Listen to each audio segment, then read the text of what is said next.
안녕하세요, 제프입니다. 오늘은 진짜 중요한 얘기 한번 해보려고 해요. 전문가에게 조언을 구할 때 생각해야 봐야 될 점이 있습니다.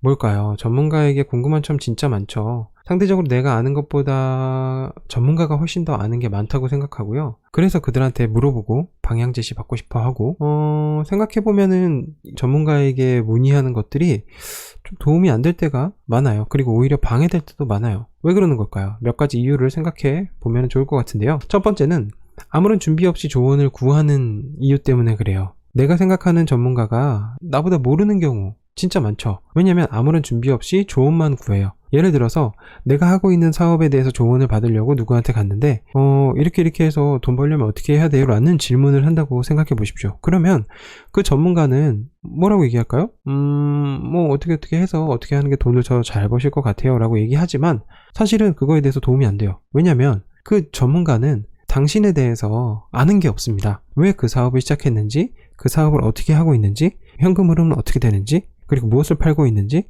어떻게 나아가야 될지, 그리고 과연 그 전문가가 그 분야를 잘 알고 있는지도 사실 의문이에요. 그 분야를 잘 알지 못하면 사실 잘 몰라요. 그래서 어떻게 해서든지 전문가에게 뭔가 조언을 구하러 갈 때는 그 사람이 쓴 책이나 그 사람이 유튜브를 하고 있다면 유튜브 영상이나 아니면 블로그를 하고 있다면 블로그에 포스팅 글이나 이런 것 중에서 내 상황과 비슷했던 것들을 추려서 질문을 하는 게 훨씬 더 도움이 됩니다.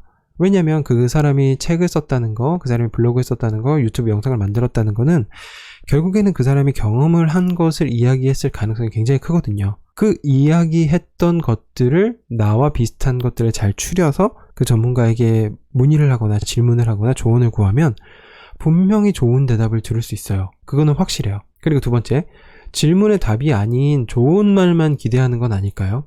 제가 많은 사람들을 만나봤지만 많은 사람들이 저에게 질문을 해요. 그러면 10명 중에 8명 정도는 그 질문한 거에 대한 답을 원하는 게 아닙니다. 질문한 거에 답을 원하는 것보다 그냥 그 질문한 거에 대한 동의를 구하는 거예요. 예를 들어서 이런 거죠. 안녕하세요. 저 이런 일들이 있는데 저 이런 뭔가 종목을 좀 매도했으면 좋겠는데 이거 어떻게 생각하세요? 라는 질문이다. 그러면 그 질문을 저한테 하는 게 아니라 저 이거 며칠 후에 매도할 건데 좋다고 말해주세요 라고 이야기하는 거예요. 그거에 대고 제가 어떤 이야기를 할 수 있을까요? 그러니까 좋은 말만 기대하면서 질문을 하고 있는지 아니면 내가 답정넌지 답을 정해놓고 질문을 하는 건지 그것들을 한번 생각해 볼 필요가 있다는 거죠. 그러면 이런 뭐 질문이 왔다 갔다 하면 결국 종착지는 어디냐? 잘 되실 거예요. 진짜 훌륭하시네요. 진짜 잘하실 수 있을 것 같아요. 진짜 대박 나실 것 같아요. 이런 뭐 서로 도움도 안 되는 영양가 0%의 이야기를 하고 있다는 거죠. 서로 기대하고 있는지 자신이 좀 생각을 해봐야 될 것 같고요.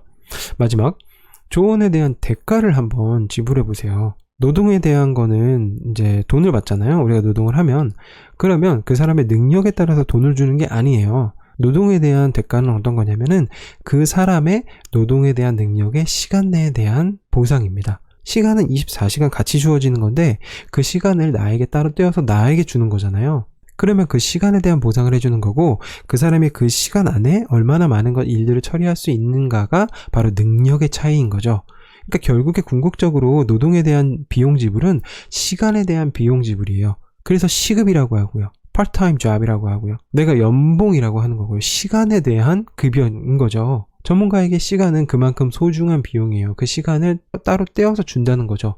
그 시간을 누군가에게 소비하는 거죠. 하지만 돈만을 바라는 전문가는 아마 없을 거예요.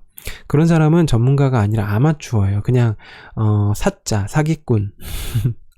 전문가는 정당한 비용을 받고 양질의 퀄리티의 솔루션을 제공하는 걸 원합니다. 그러면 비용을 지불하는 당신은 더욱더 그 사람에게 많은 것을 이야기할 수 있게 되고요. 그 사람도 더욱더 많은 것을 이야기 듣게 되고 책임감도 느끼게 되고요. 어쨌든 깊이 있는 답을 원하는 거잖아요. 우리는 과연 그 솔루션을 어떻게 제공받을 것인가에 대한 그 답이잖아요. 그러면 당신의 삶을 조금이라도 알게 되면은 훨씬 더 폭넓은 상담이 가능해요. 삶을 알지 못하고 그 사람의 라이프 스타일을 알지 못하고 하는 상담은, 그런 조언은 사실은 껍데기만 있는 조언이 될 가능성이 굉장히 커요. 아주 작은 예로 보험 상담을 하는 사람들이 저한테 있다고 치면 그 보험 상품을 물어봐요. 이 상품 어때요? 이 상품 어때요? 그렇지만 저는 사실 상품에 관심이 없어요. 보험 상품은 사실 거기서 거기에요.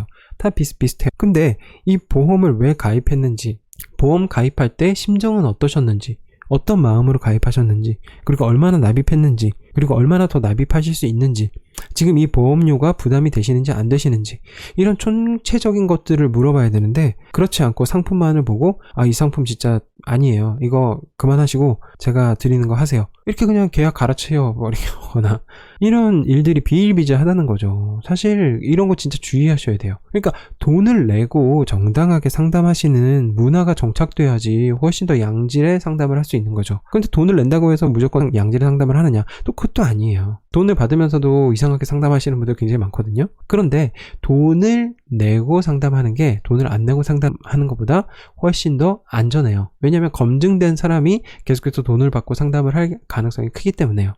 결론 내드릴게요. 한 가지만 기억하시면 돼요.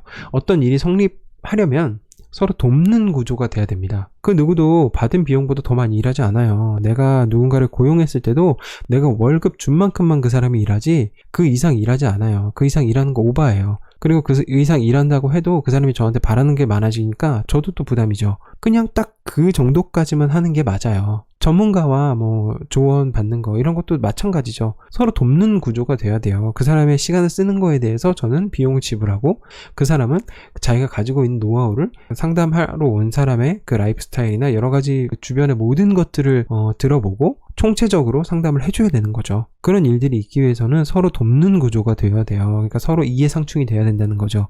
한쪽에서만 들이붓는 거는 짝사랑이나 가능한 거지 이 현실 세계에는 있을 수 없습니다. 내가 아무것도 안 했는데 상대방이 나한테 계속 들이붓는다. 그러면 둘 중에 하나예요. 진짜 사랑하거나 아니면 사기꾼이거나. 진짜 피하셔야 돼요. 그러니까 요거 한 가지 꼭 기억하시고 전문가에게 조언을 구할 때 요 세 가지 한번 생각해 보세요. 준비하고 그 사람의 책이나 유튜브나 블로그 한번 보시면서 그거에 대해서 나에게 맞는 그 질문들을 한번 생각해 보시고, 질문에 좋은 말만 듣기를 원하지 말고 정말로 질문을 하시고, 그리고 조언에 대해서 대가를 한번 지불해 보시면 조금 더 양질의 퀄리티의 조언을 받을 수 있으시지 않을까라는 생각을 해봅니다. 오늘도 도움이 되셨다면 구독과 좋아요 부탁드리고요.